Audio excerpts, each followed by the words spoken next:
Quick message to all our viewers before we get started on today's video. It has come to our attention that over 90% of our regular viewers are not subscribed to the channel.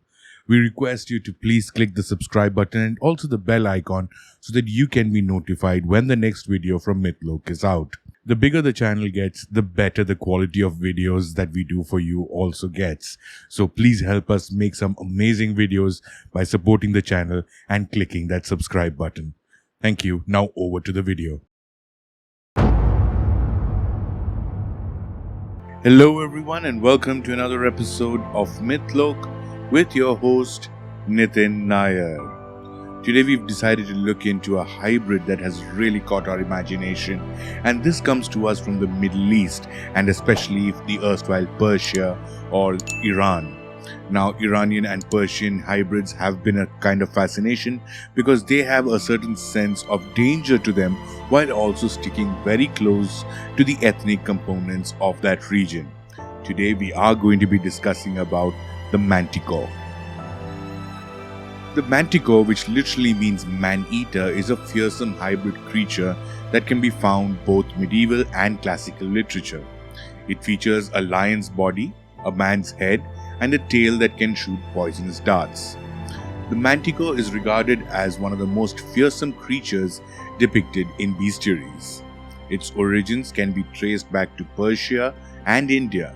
It is commonly mentioned by Ctesias, Pliny the Elder, and Pausanias. The myth of the Manticore first emerged during the 5th century BCE. It is believed that the Manticore came from Persia and India. Some sources claim that it originated in Persia, while the others claim that it came from India. According to IRANIAN, Ctesias claimed to have seen a creature that was given to the Persian king as a gift. According to other writers, the Manticore was originally from India. It is also believed that Ctesias first saw it in Persia. The Manticore is about the size of a lion and has a face that resembles a man. It also has 3 rows of teeth and light blue eyes. Its tail is similar to that of a land scorpion, and it contains a sting that is more than a cubit long. The Manticore has various types of stinging insects on its body, including a venomous scorpion tail that inflicts a fatal wound whenever it gets attacked. If it gets attacked from a long away, it will set up its tail in front and release its stings as if it were a bow. If it gets attacked from behind, it will straighten its body and release its stings in a direct line. The wound inflicted by the Manticore on animals, aside from elephants, is fatal. Its venomous stings are as thick as a small rush and are about as long as a foot. The animal is referred to as Manticore in Greek Anthrophagus because it doesn't hesitate to eat humans even though it's preying on other animals. According to Ctesias, the Manticore can grow back after being released due to its fight with both its venomous and non-lethal enemies. The Manticore is also called the Manticoras, the Mantichora, the Manticora, or the Mantiga. The Manticore is also known to leave no prey behind. It can attack a person with its sharp claws or use its tail to shoot poisonous gases and barbs from its scorpion tail.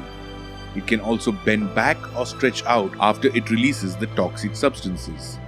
According to IRANIAN, the creature can kill any living creature with the exception of elephants. The venomous Manticore's poison stingers are made of thick rope-like materials, and they can grow back in place once they have been discharged. The Manticores were known to kill one person to satisfy their appetites, and then they would hunt multiple people at the same time. Its preferred method of luring and killing its prey was by hiding its body in the long grass.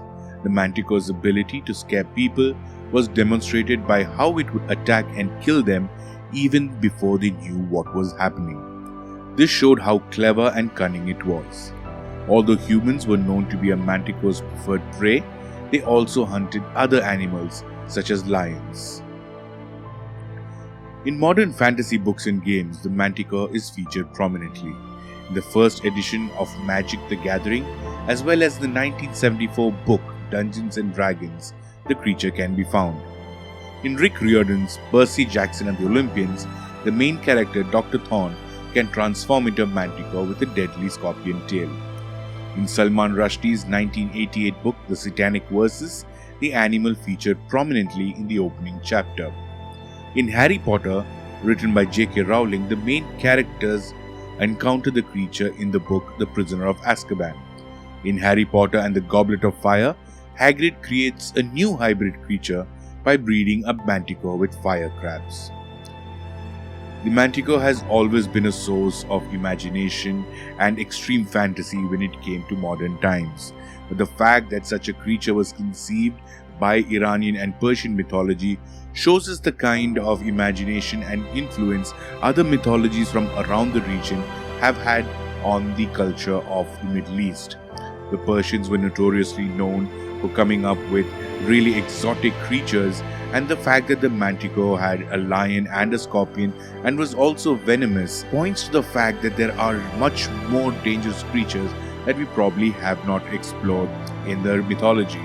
Despite being so deadly, the Manticore, in his characteristic of killing purely for fun, has exemplified the kind of villainy or evilness that this creature was supposed to impart, and the fear that it generated among the general public was huge. We will be exploring a lot more such hybrid creatures in the days to come, so stay tuned, drop us a like, a subscribe, a follow, a comment or feedback on how you've been liking this so far. Until next time, this is your host Nitin Nair signing out by reminding you once again that Mythlok is the home of mythology.